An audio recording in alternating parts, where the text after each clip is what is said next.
Boa tarde, meninas, da Tarde das Mulheres, um programa especial vindo da parte de Deus, que muito tem enriquecido as nossas vidas, que não tem buscado vanglória, mas que tem anunciado as verdades do Senhor e tem sido um instrumento de Deus na vida de muitas mulheres e eu tenho certeza que na sua vida também. Eu sou Cíntia Rios, para você que está chegando agora, para você que já nos acompanha há mais de 2 anos, afinal de contas, nós já temos quase 150 estudos inéditos sobre mulheres da Bíblia. Nesta época especial, estamos estudando sobre mulheres da Reforma, né? 505 anos da Reforma, muito mais de 500 anos da Reforma, e a gente continua aqui aprendendo com mulheres que foram instrumentos de Deus, mulheres que eram como eu e você, mas que entenderam o propósito da vida. O nosso desejo é que Deus incomode o seu coração para que você também seja um instrumento do Senhor, para que o nome do Senhor seja exaltado e engrandecido. Vamos então a um pequeno texto.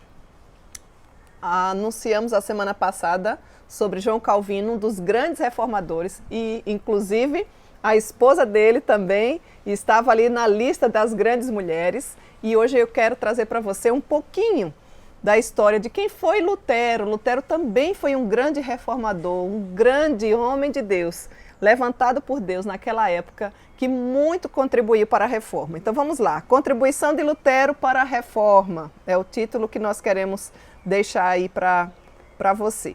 Martinho Lutero nasceu em 10 de novembro de 1483, lá na Saxônia, foi onde ele nasceu. Obedecendo ao pai, Lutero começou a estudar direito. Aos 21 anos foi surpreendido por uma trovoada e amedrontado por um raio que caiu bem próximo. Fez uma promessa a Santa Ana: socorre-me, Santa Ana, eu prometo que serei monge. Passada a tempestade, ele foi e cumpriu a promessa. Contrariando a vontade do pai, entrou no convento dos monges agostinianos. Cursou todos os estágios do itinerário de um monge. Fez os votos monásticos, foi ordenado padre, começou a lecionar teologia moral na universidade e finalmente concluiu seu doutorado em teologia, habilitando-o em 1512, aos 29 anos, a assumir a cadeira de professor em estudos bíblicos na Universidade de Wittenberg. Nesta época, Lutero era um filho obediente da Igreja Católica Romana. No convento, após graves lutas internas, seu coração angustiado tinha achado paz na leitura da epístola de Paulo aos Romanos. A partir da leitura desta epístola, Lutero começou a discordar de algumas práticas eclesiásticas difundidas no clero e no povo, especialmente sobre a venda de indulgências. Indulgência significa perdão, remissão da pena. No começo, a prática das indulgências tinha sido pedagógica. Quem tinha cometido um pecado, depois de confessá-lo ao sacerdote, submetia-se a uma punição por parte da igreja. Era-lhe imposto fazer uma peregrinação a Roma ou a Santiago, por exemplo, ou ao próprio padre que o mandava praticar alguma obra de caridade. Para simplificar esse tipo de penitência, o Papa tinha baixado uma lei que permitia permutar atos de penitência com o pagamento em dinheiro, que a igreja passaria a usar na prática de obras caridosas. Com o tempo, essa prática foi degenerando mais e cada vez mais. Já não havia mais o propósito pedagógico, o que importava era o dinheiro arrecadado. O Papa Leão X, no tempo da publicação das teses de Lutero, estava construindo a igreja de São Pedro, em Roma, um edifício majestoso que vinha sendo enfeitado por artistas geniais, como Rafael e Michelangelo. Essa construção consumia rios de dinheiro, e o meio mais fácil de arrecadar as somas necessárias era, de fato, recorrendo à venda de indulgências. Assim, pregadores inescrupulosos percorriam o país à cata de dinheiro. Tetzel ficou conhecido pela seguinte frase em um sermão: tão logo a moeda soe no fundo da caixa, a alma penada subirá do purgatório para o céu. Contra esse tipo de abuso foi que Lutero lutou. O dia 31 de outubro de 1517 é celebrado em todo o mundo como marco histórico da Reforma Protestante. Nesse dia, Lutero afixou à porta da Capela de Wittenberg as suas 95 teses. O Papa pediu que Lutero se retrate. Ele, todavia, queimou o comunicado papal em praça pública e proclamou que a única autoridade, de fato, são as Escrituras Sagradas. Sua separação da igreja tornou-se definitiva. No mesmo ano, viu-se excomungado pelo líder religioso. Um edito declarava: Lutero tem de ser tido como um herege comprovado. Ninguém deverá prestar-lhe asilo. Seus seguidores deverão ser condenados e seus livros serão extirpados da memória humana. Para não morrer, Lutero foi exilado. Lutero foi exilado, onde ficou a salvo. Muitos o deram por morto. Nesse período deixou a barba crescer, começou a escrever. Lutero queria a Bíblia nas mãos do povo. Traduzia do grego para o alemão moderno. Substituiu o latim pelo alemão nos ofícios religiosos. Permitiu o casamento dos sacerdotes. Aboliu os sacramentos, mantendo apenas o batismo e a Santa Ceia. Decretou o fim da veneração dos santos e da Virgem Maria. Em seu lugar, propôs a meditação e a leitura das Escrituras, que podia ser livremente interpretadas e lidas. Os ensinamentos de Lutero se baseavam em dois grandes princípios. Primeiro, a Bíblia é a única fonte da verdade religiosa. Segundo, só a fé salva.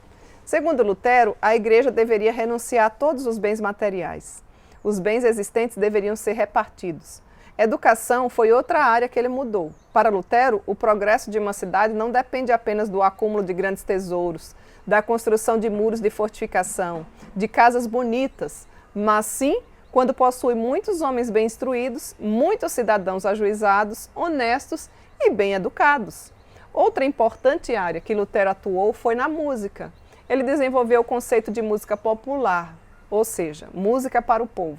Música que expressasse a fé protestante, a fé bíblica, e que todos pudessem de fato cantar.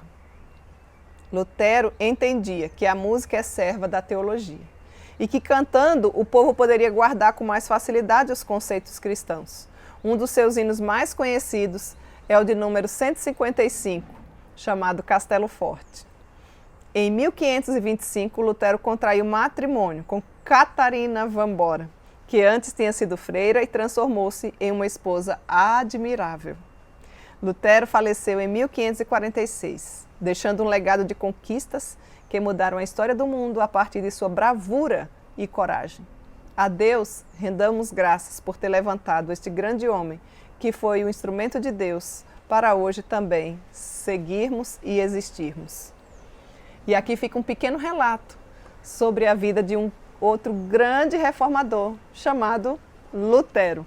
Tarde das Mulheres também é conhecimento histórico, também é cultura e principalmente fortalecimento espiritual para tonificar o seu coração, a sua mente, dessas falácias, dessas ideologias que estão sendo tratadas por aí afora.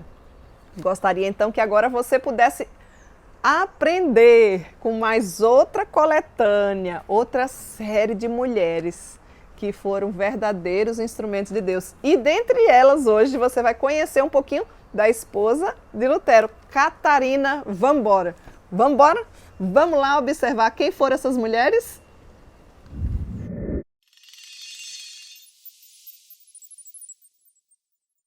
Hoje nós vamos aprender sobre uma importante mulher, esposa de um grande reformador, chamada Catarina van Bora.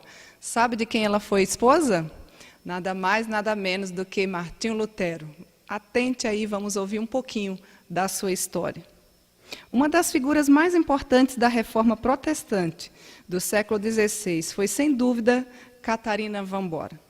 Ela não escreveu nenhum livro, também jamais pregou um único sermão e nem se envolveu em um ato heróico, mas em seu inestimável auxílio possibilitou que o seu esposo, Martinho Lutero, fizesse tudo isso como poucos na história da igreja. Estamos falando, então, da senhora Lutero. Catarina nasceu em 1499, filha de um nobre alemão, aos 3 anos de idade, perdeu a sua mãe e o seu pai, e levou para estudar na escola do convento Benedito, um jovem conhecido. Aos 9 anos, entrou para o convento, tornando-se freira logo na adolescência, aos 16 anos de idade. Quando Lutero fixou as suas 95 teses nos portões da capela de Wittenberg, Catarina estava com 18 anos de idade. Imagina aí, né? Alcançando a maioridade. Entretanto, ela e as outras freiras ouviram falar do ensino bíblico de Lutero e, crendo naquilo que ele pregava, que era o que dizia as Sagradas Escrituras, desejaram abandonar a clausura e escreveram aos seus pais, passando então essa informação. Eles, os seus pais, não tomaram nenhuma atitude no sentido de libertá-las, então decidiram escrever para o próprio Lutero. Lutero encorajou um amigo negociante a ajudá-la e escapar. Esse homem, chamado Leonardo Kupp, ajudou-as a fugir, transportando 12 noviças em um barril de peixe. Olha, está pensando que foi de avião que elas foram? Está pensando que foi no carrinho particular? Barril de peixe. Olha o calibre da mulherada daquela época. Isso aconteceu em uma noite no ano de 1523. Lutero, contudo, procurou auxiliar todas essas mulheres, encontrando moradias, maridos, inclusive, não é? Empregos, e algumas voltaram, inclusive, para suas famílias. Em 1524, com a aprovação e recomendação de Lutero, Catarina foi cortejada, inclusive, por alguns pretendentes. Olha aí, meninas, o que é que estava acontecendo?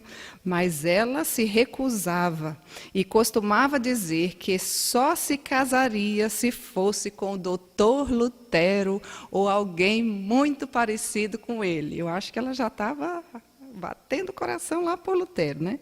Lutero ria, inclusive, ao ouvir tudo isso, porque Lutero não tinha nenhuma pretensão e nem intenção de se casar.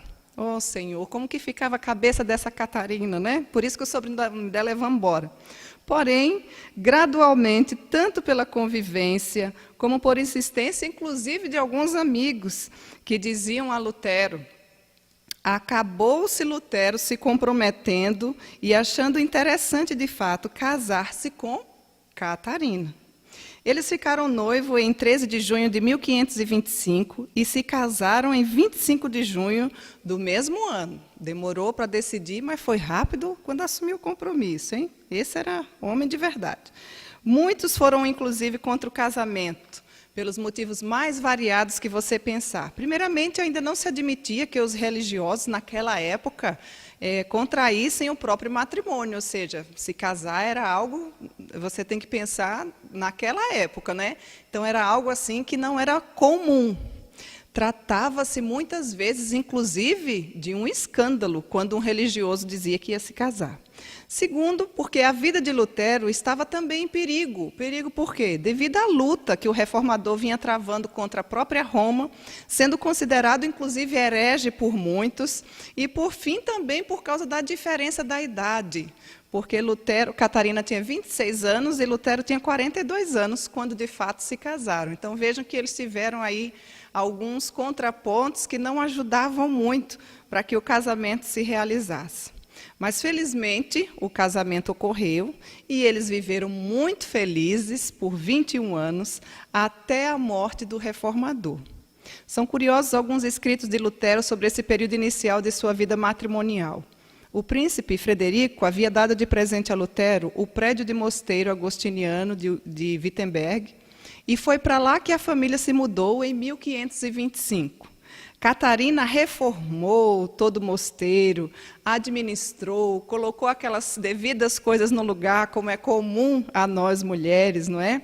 O que veio a permitir que Lutero, de fato, ficasse e gozasse da verdadeira paz e ordem em sua vida privada, coisa que antes ele não tinha. Estava faltando uma mulher na vida de Lutero. Ela dirigia e administrava as finanças, inclusive, da família, para que Lutero pudesse dedicar-se às tarefas que essencialmente lhe competiam, que eram escrever, ensinar, pregar. Então, tudo que Catarina via que iria sobrar tempo para Lutero se afadigar no ensino, ela procurava auxiliar, inclusive nas finanças. Aliás, esse é talvez a principal função de nós mulheres, né? Auxiliarmos os nossos esposos, para aquelas que já são casadas. Ela foi uma esposa muito dedicada e muito diligente. Lutero se referia a ela como Cat, a minha patroa. Parece que até Lutero era gaúcho, olha aí. Ó. Tiveram 6 filhos, dos quais 4 sobreviveram até a idade adulta. Além disso, cuidavam de uma parente de Catarina, e em 1529, com a morte da irmã do reformador, mais 6 crianças se juntaram à família.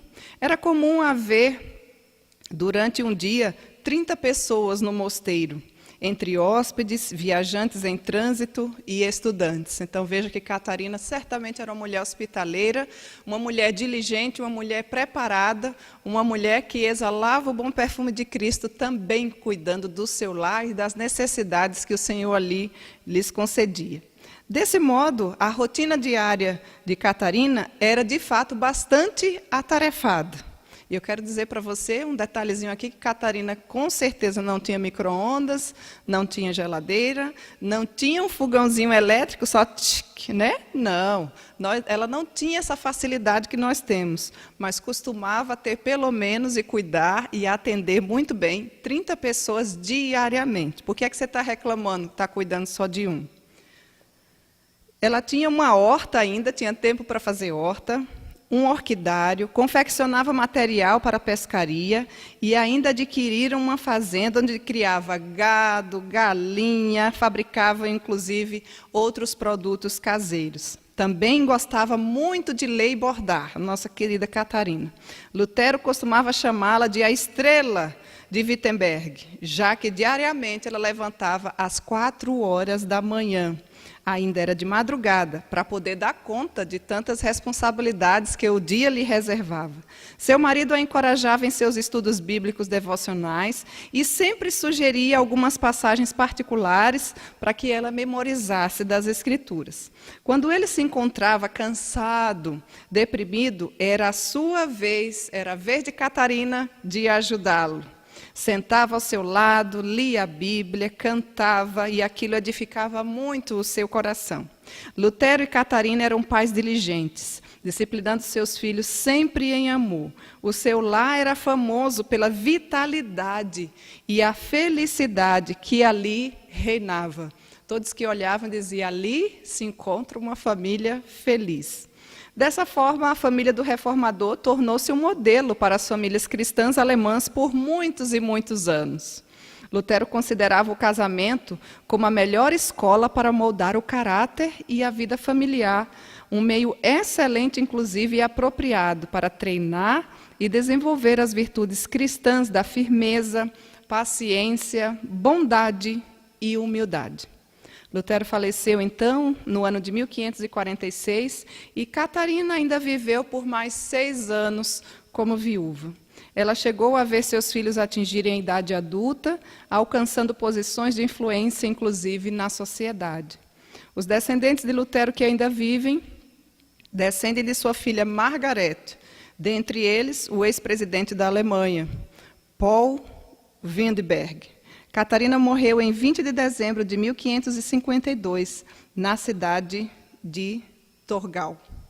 Aprendeu um pouco mais sobre Catarina? Observe que cada mulher da Reforma tem as suas peculiaridades, assim como eu e você. O Senhor chama cada uma de nós para, de fato, influenciar a nossa casa, a nossa igreja, a nossa sociedade e até os confins da terra.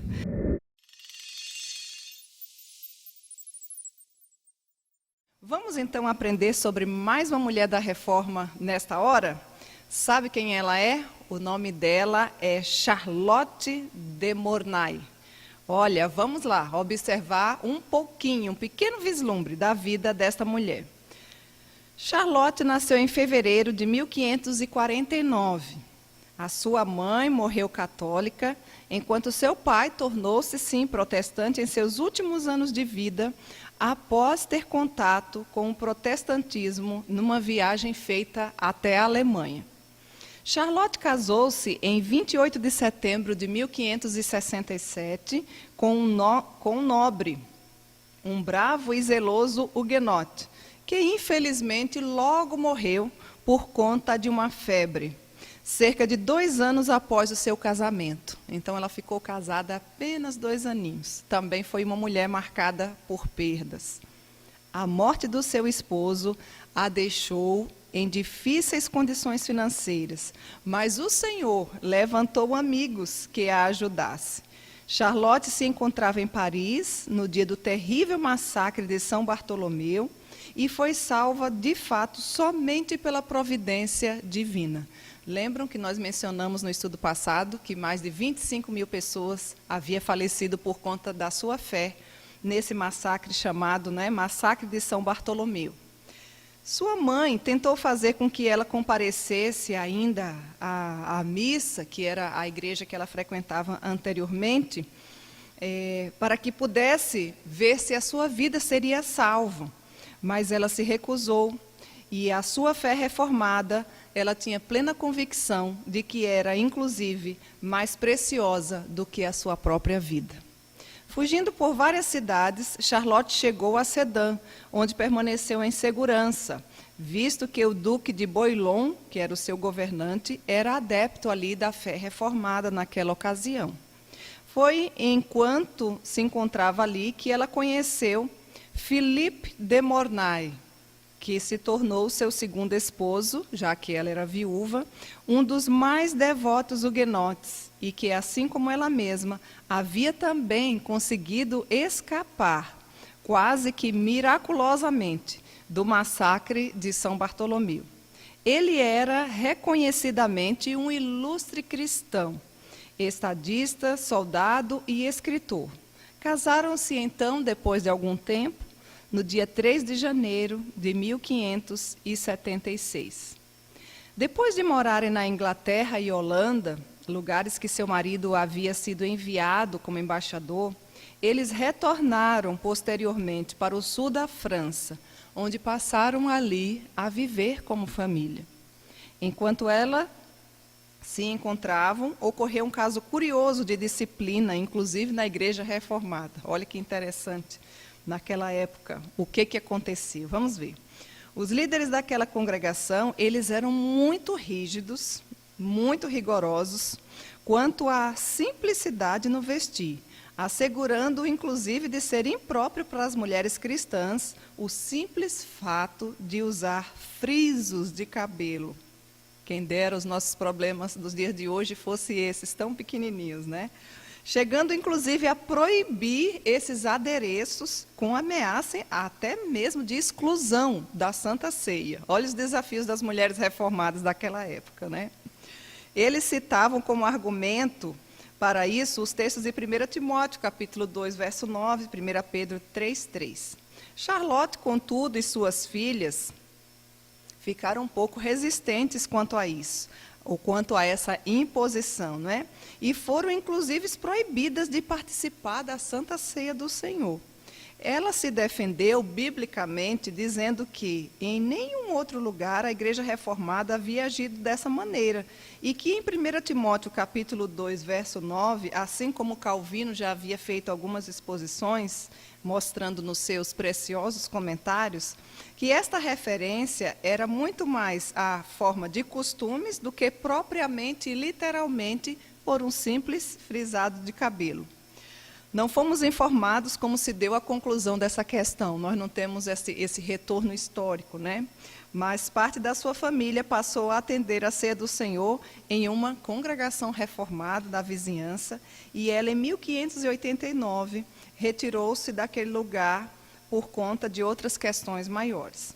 Quando seu esposo, tendo sido liberado de seus serviços pelo rei, retornou para junto dela, a encontrou, inclusive, construindo às suas próprias custas uma igreja, para assim poder auxiliar aquela congregação reformada. Charlotte sempre demonstrou uma grande dedicação ao seu filho. Ela teve apenas um único filho que recebeu o nome do pai, Philippe. Quando em 1605 Felipe infelizmente morreu, enquanto lutava pelos holandeses, Charlotte teve o seu coração partido e ficou bastante complicado para essa recuperação de mais uma perda, tendo em vista que ela já havia perdido o seu primeiro esposo também por conta dessas ocasiões. E aí, em 7 de maio de 1606, ela caiu doente, morrendo no dia 15 de maio de 1606.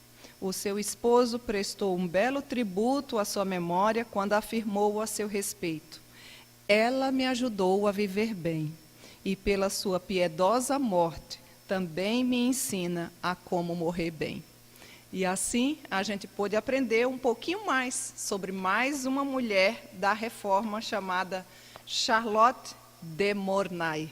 Que o Senhor nos ajude para que nós também possamos viver baseado naquilo que nós cremos, que a nossa vida não seja desassociada daquilo que nós já temos aprendido através das Escrituras.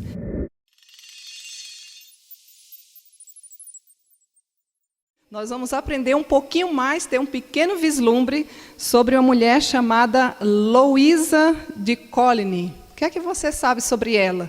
Foi uma importante mulher também no tempo da Reforma. Atente, então, para um pouquinho da sua vida. Entre os filhos do almirante Coligny, da França, estava a nossa querida Louisa. O seu pai havia lhe dado uma excelente educação. Vale lembrar que naquela época não era para toda mulher que era encaminhada a uma educação. Então o pai dela, esse almirante Coligny aqui, não lhe deu apenas uma simples educação, mas uma excelente educação. Então observe que nós estamos num outro contexto, falando de uma outra época, não é? Não é como nos dias de hoje. Mas ele, o seu pai e a sua mãe deram a ela o que era ainda muito melhor, que é a sua fé reformada. Tanto que o lema deles na família era: quanto a mim, eu e a minha casa serviremos ao Senhor. Esse é um lema para você ter arquivado no seu coração, na sua mente, e jamais negociar esse princípio. Durante toda a sua infância, o seu pai estava envolvido nas guerras dos huguenotes, lutando e sofrendo e labutando pela fé reformada. Dentre os oficiais que lutavam junto com seu pai, se encontrava o jovem Charles de Teligny, pretendente, inclusive, à mão de Louise. Eles se casaram em 1571. Houve uma trégua e um certo período de paz depois das guerras, mas, infelizmente, durou muito pouco, apenas um pequeno tempo. Louisa perdeu seu pai e o esposo na fatídica noite de 24 de agosto de 1572, onde mais de 25.000 huguenotes foram mortos ou gravemente feridos, apenas em Paris. Essa noite ficou conhecida como o Massacre de São Bartolomeu. E essa noite, essa morte se deu exatamente porque esse povo, esses mais de 25.000 pessoas, não negociaram a sua fé. Morreram em razão da sua fé. É esse nível de povo que nós desejamos ver aqui no nosso amado Brasil. Não se sabe bem como, mas Louisa conseguiu escapar. Não havia tempo nem para ela prantear, apenas para fugir. E talvez nem para isso, foi pela pura graça de Deus. O mais provável é que ela tenha fugido a pé e sozinha, né? Tentou ali achar uma forma de se livrar da morte. Depois de avisar algum tempo a sua madrasta e os seus irmãos sobre o que havia acontecido com seu pai e pedir para que fugissem também, ela e o seu primo fugiram para onde? Genebra, lá a cidade onde Calvino estava, a cidade que foi conhecida como Cidade dos Refugiados, e pelas quais nós já vimos tantas mulheres que foram levantadas por Deus para abrigar todos esses refugiados que não negociavam a sua fé, que não apenas conheciam da palavra, mas que vivenciavam, e que se fosse necessário morrer para não negar o nome de Cristo Jesus, tanto homens como mulheres, elas assim faziam. Louisa, apenas com 19 anos, tornou-se então órfã. viúva exilada e ainda por cima com uma extrema pobreza. Ela permaneceu em Genebra e em Berna por algum tempo, mas finalmente seguiu o caminho de Heidelberg, onde ela foi cordialmente recebida pelo príncipe Frederico III do Palatinado. Os franceses chegaram, inclusive, a oferecer a ela propriedades, se ela assim renunciasse à sua fé reformada. Mas, assim como Moisés, lá em Gênesis, né, ela preferiu a pobreza do que todas as riquezas da França, mas jamais negar o nome de Cristo Jesus. Esse era o maior tesouro para a vida de Heloísa. Em Heidelberg, ela conheceu Charlotte de Bourbon, que também havia sido exilada e encontrava refúgio por ali. Se tornaram boas amigas. Daqui mais alguns dias nós vamos aprender sobre essa mulher também. O povo da Holanda logo aprendeu a amá-la. E Heloísa e Charlotte se tornaram amigas. Amigas porque tinham muitas coisas em comum, inclusive o sofrimento. E desse sofrimento, por conta da perseguição da fé, também nasceu uma bela amizade. Depois de algum tempo, Charlotte de Bourbon, que era esposa do príncipe de Orange, morreu, veio a falecer. E algum tempo, muito depois, em 1583, o mesmo príncipe propôs casamento a Louise, e ela estava muito feliz, porque, de fato, ele assim havia escolhido, visto ela ser filha do almirante Coligny. Eles se casaram em 12 de abril de 1583 e passaram a residir em Delft.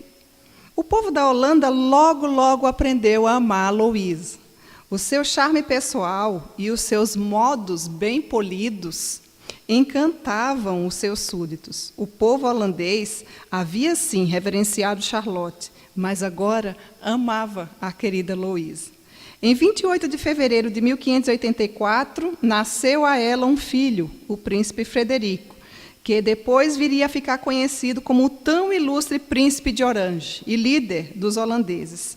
Louisa também enfrentou conflitos e temores, além de muitas e muitas alegrias no decorrer da sua vida. Ela temia que o seu marido fosse assassinado, visto que a recompensa oferecida pelo rei da Espanha ainda continuava com validez. E o seu receio, de fato, provou ser verdadeiro. Um francês chamado Gerard, proveniente de uma parte da França que se encontrava sob o domínio espanhol, pensando na grande recompensa e movido por sua fé romanista, maquinou por 6 anos o assassinato do querido príncipe de Orange. Gerard foi a Delft em maio de 1584 e se dedicou tanto ao serviço do príncipe que acabou se tornando um dos seus servos de maior confiança. E em 10 de julho de 1584, Gerard assassinou o príncipe Guilherme de Orange, deixando Louisa novamente viúva. Com 32 anos, ela ficava viúva pela segunda vez, uma mulher marcada por sofrimento. Foi uma terrível provação, mas Louisa confiava em Deus e sabia que ele jamais a abandonaria. E suportou todo o seu sofrimento, sempre com uma bela resignação. Ficou, sim, sem recursos financeiros e teve dificuldade com a manutenção, inclusive, da sua família. Mas as províncias holandesas, no entanto, gentilmente concederam a ela uma pensão anual, o que a ajudava a manter a sua casa. Apesar de certa tranquilidade financeira, ela enfrentou ainda muitas preocupações e cuidados, especialmente com relação à educação das 6 filhas, que era da esposa anterior de Guilherme. Este dever ela cumpriu fielmente, cuidando de cada uma, como de fato fosse a filha dela. A ponto de se dizer, inclusive, entre a cidade, que ela estampou o seu próprio caráter naquelas meninas, nas suas 6 filhas, de modo que as 6 meninas pareciam muito mais com Louisa do que com a sua própria mãe. O caminho de Louisa ainda viria a enfrentar alguns reveses. As controvérsias religiosas irromperam na Holanda de forma brutal entre calvinistas e os arminianos. Quando o governo holandês ordenou a todos os arminianos e remonstrantes deixassem o país, ela intercedeu por eles. O resultado foi que ela se tornou impopular entre os holandeses e não pôde mais se sentir em casa entre eles, por conta da sua fé. Então, após ter residido por 37 anos na Holanda, ela decidiu deixar aquele país e retornar para a França. Luísa partiu debaixo de vaias da população nas ruas, mas não rompeu com a sua fé. Mas o seu filho, Frederic, que ficou na Holanda, acabou por tornar-se rei, reintroduzindo ali a liberdade religiosa, permitindo que os arminianos retornassem, inclusive, para o seu lugar de origem. Enquanto isso, grandes mudanças políticas haviam ocorrido na França. O rei Henrique de Navarra tinha se tornado rei da França e os reformados haviam conseguido o direito de culto, de acordo com o Edito de Nantes. Desse modo, a nossa querida Luísa pôde ter do privilégio de poder retornar à sua terra natal e cultuar, assim, ao Senhor. Luísa viveu apenas por um curto período depois que retornou à França, quando se tornou conhecido que estava gravemente enferma e prestes a morrer. Os irmãos da sua antiga igreja fizeram de tudo, inclusive a visitaram, para que ela renegasse a sua fé reformada, tentando ganhá-la para a sua fé anterior. Ela se declarou firme quanto aos princípios da fé reformada e segura em sua esperança no céu e da salvação por meio unicamente dos méritos de Cristo Jesus. Morreu, sim, regozijando-se em esperança, em 9 de outubro de 1620, e jamais negou a sua fé encravada através da pessoa de Cristo Jesus. Veja que mais um magnífico exemplo nós temos aqui, de mais uma mulher da reforma, a nossa querida Luísa. Fica de lição para nós, jamais negociarmos a nossa fé, a fé no único Salvador, chamado Jesus Cristo de Nazaré.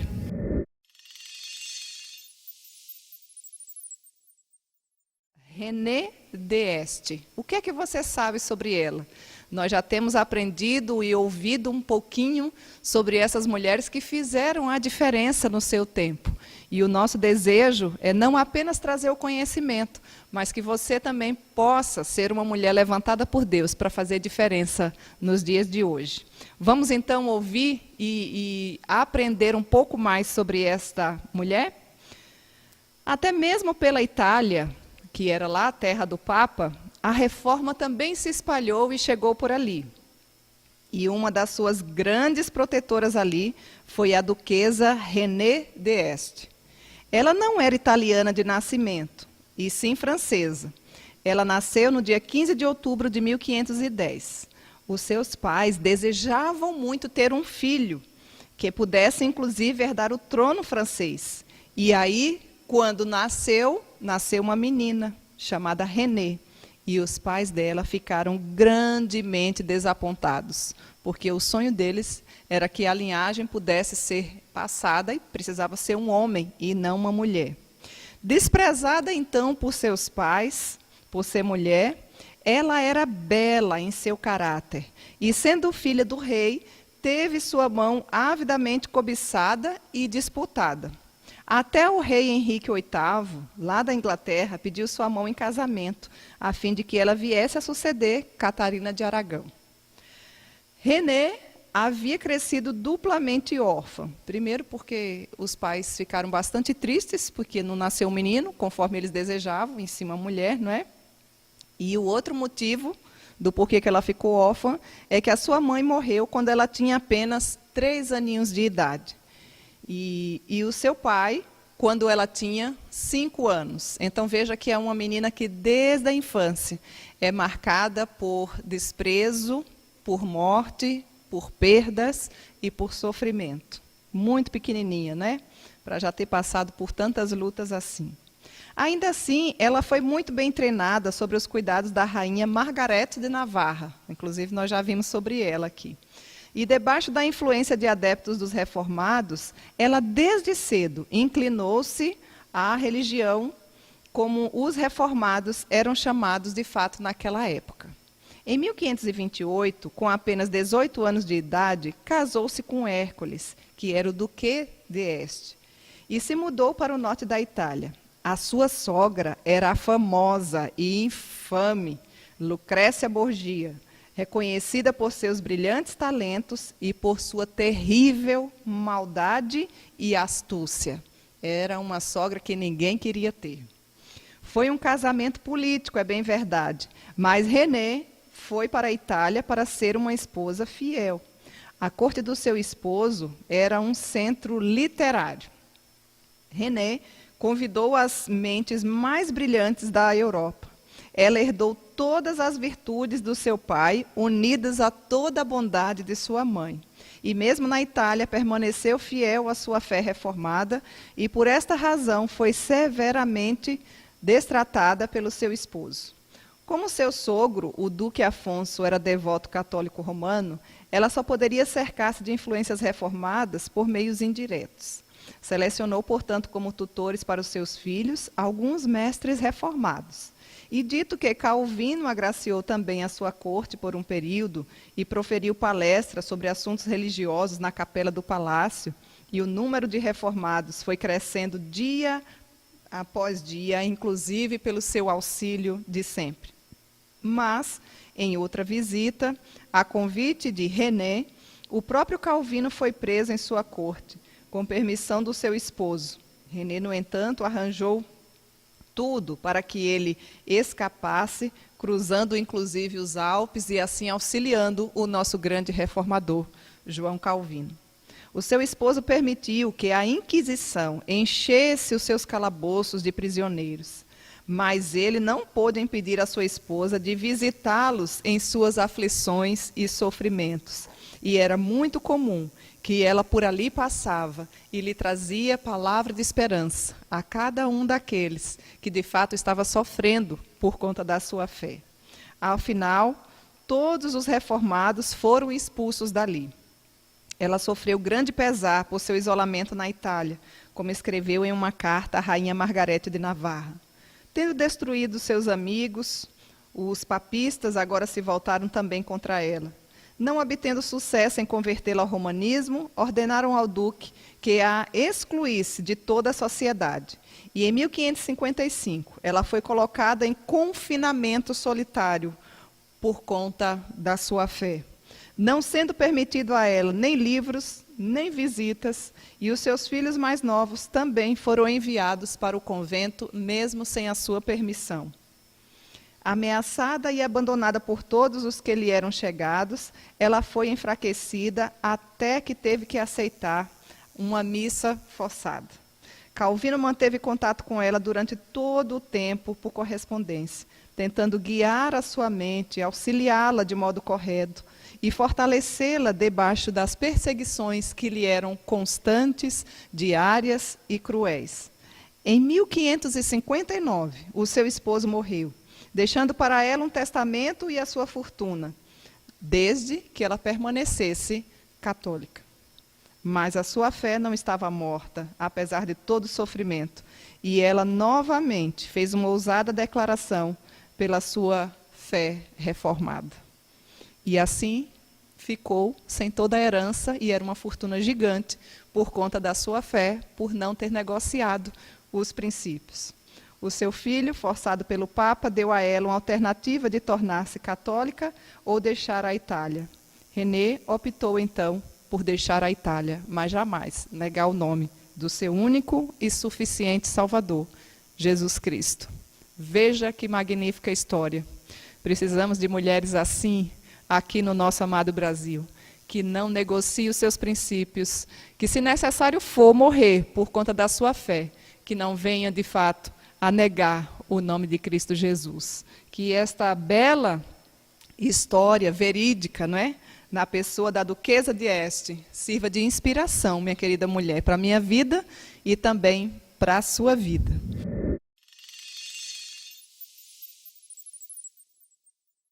Hoje nós queremos falar sobre uma mulher cujo nome é Philippine Delance.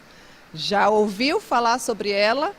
ficou um pouquinho curiosa, desde já, eu já vou aqui me reportar e pedir desculpas. Esses nomes, a maioria deles é francês, eu não sei falar essa língua. Então, se na pronúncia você que entende observar que tem alguma questão aí que está um pouquinho desentoada, não fique atentando só a isso. Vamos prestar atenção na essência do que de fato foram essas mulheres. Philippine de Luns, quem foi ela? O sexo feminino também forneceu a sua cota de mártires para a nossa fé, porque ela foi considerada uma mártir lá em Huguenot, né? Uma verdadeira mártir da Igreja Reformada.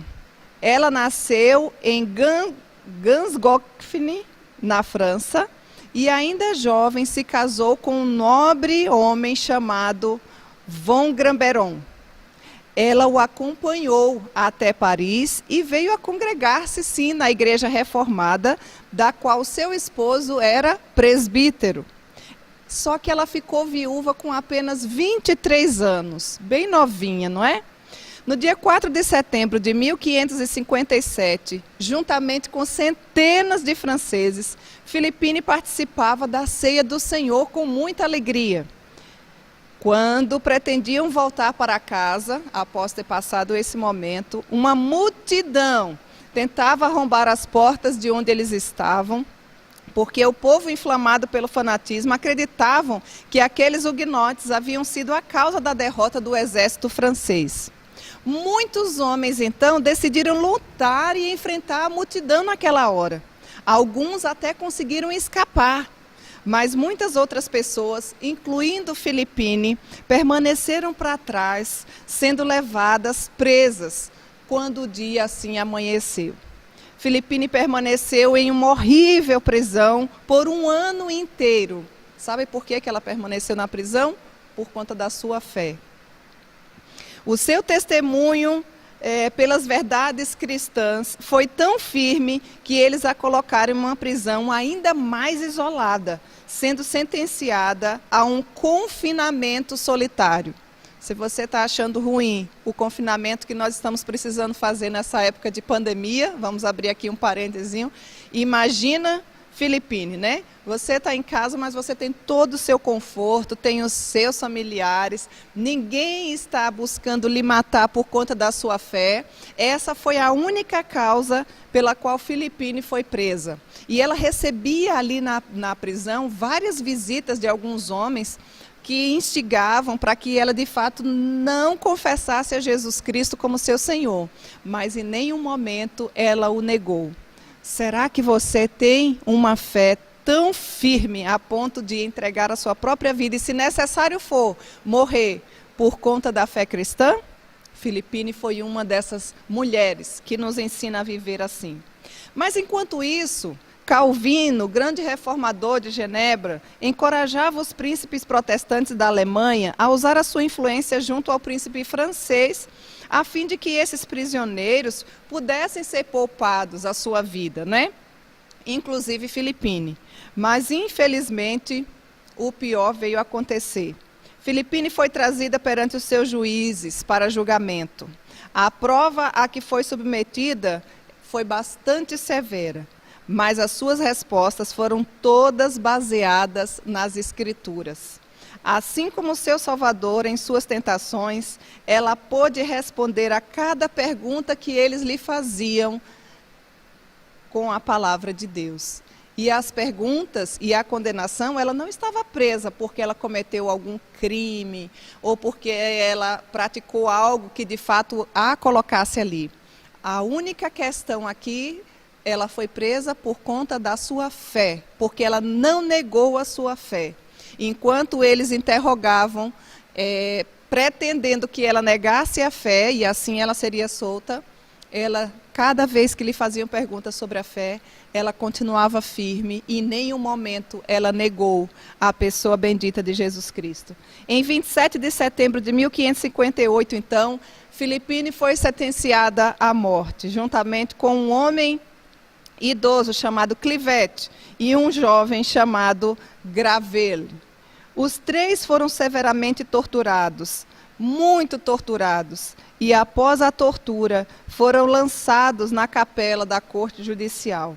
Ali esperavam pela libertação desta prisão terrena, a fim de que pudessem ir para a liberdade do céu. Você percebeu? Não era uma liberdade de que de fato iriam viver, mas era que estariam sendo promovidos para a pátria celestial, porque não foram e não negaram o nome de Jesus Cristo. Nem esses dois homens e nem essa mulher aguerrida e firme na fé, que de fato morreu por amor a Cristo Jesus. Na Praça Malbert, todos foram queimados através da estaca, ou na estaca, conforme eles falavam. Os dois homens foram queimados vivos. Você já imaginou essa cena? Filipine, após terem queimado a sua face e os seus pés com tochas, ela foi estrangulada e então o seu corpo também foi totalmente queimado. O sangue dos mártires é uma semente da igreja. A morte de Filipine não foi em vão, trouxe muitos frutos importantes. Assim como a morte de Estevão foi uma preparação para a conversão de Paulo, assim também o bravo testemunho desses mártires contribuíram para o avanço do protestantismo. Vejam que história magnífica, vejam que mulher que serve de exemplo, minhas queridas, para todas nós. Será que você, por muito menos, não tem negado a sua fé? Será que você, de fato, confessaria a Jesus Cristo a tal ponto que você não estivesse se importando se de fato fosse viver ou morrer por amor a Jesus Cristo? Veja que Filipine foi uma mulher da reforma que perdeu a sua vida, mas não deixou de confessar que de fato Jesus Cristo era o seu Senhor, assim como eu espero que seja o seu Senhor também. E então, aprendeu, gravou, arquivou, internalizou. Ó Senhor, ajuda-nos para sermos mulheres, assim como essas mulheres valorosas que não negavam os seus princípios, que foram verdadeiros instrumentos de Deus para a sua época. Que o Senhor nos ajude para que eu e você fiquemos assim, inspiradas em mulheres de uma vida de piedade gigantesca. Como estamos longe, meninas, como estamos longe de sermos mulheres desse calibre, hospitaleiras, mulheres que abrigavam os refugiados, escritoras, poetisas, médicas, enfim, a profissão que elas escolhiam, que Deus lhes dava, elas buscavam glorificar a Deus. Quer fosse no casebre, quer fosse no exílio, quer fosse nos palácios. Ó Deus, levanta mulheres do nosso amado Brasil, que possam fazer a diferença por onde andarem. Que as nossas palavras não sejam meras palavras, que não tenhamos apenas versículos decorados, que não sejamos apenas arquivos de sermões maravilhosos, como nós temos sido alimentadas, mas que sejamos verdadeiras servas de Deus, mulheres piedosas e que influenciam a sua época e toda a geração. E antes da gente encerrar por hoje, eu gostaria de deixar alguns abracinhos especiais. Quero deixar um abraço especial para todas vocês que nos acompanham aí da região Nordeste e da região Centro-Oeste. Que Deus em Cristo lhes abençoe. São muitas as cidades que já nos acompanham, que compartilham com outras mulheres. Afinal de contas, essa tarde das mulheres cabe muito mais mulher. É uma tarde que não tem número específico, mas cabe todas quantas o Senhor nos enviar. E você pode ser uma multiplicadora, você pode ser uma bênção, um instrumento de Deus, simplesmente compartilhando esse link para tantas outras mulheres que você conhece, quer sejam elas cristãs ou não. Então vocês dessas duas amadas regiões, de várias cidades que nos acompanham, recebam o nosso abraço especial. E vai um mais que especial hoje para um aniversariante do meu coração, que é a minha filha Rebeca. A Rebeca está completando mais uma primavera, não é, Rebequinha? Que Deus continue te abençoando, minha filha. Que você continue amando aquele versículo lá do Salmo 27, número 4. Uma coisa peço ao Senhor e a buscarei, que que eu possa morar na casa do Senhor todos os dias da minha vida e contemplar a beleza do Senhor no seu santo templo. Esse é o desejo do meu coração para a sua vida, que você gaste a sua juventude sendo um instrumento de Deus e toda a sua vida. Quantos dias o Senhor lhe conceder, que você jamais se esqueça que o Senhor é a nossa maior riqueza. Aqui fica o abraço de uma mãe que ora por você, que te ama, e de uma família mais que especial, que deixa um abracinho para o seu coração. Feliz aniversário, minha querida Rebeca. Deus te abençoe. Um forte abraço. E eu aguardo por vocês, todas, para na próxima semana aprendermos mais sobre várias mulheres pequeninhas, como eu e você, mas que foram grandes instrumentos de Deus e marcaram a sua época. Até lá, se Deus assim nos permitir.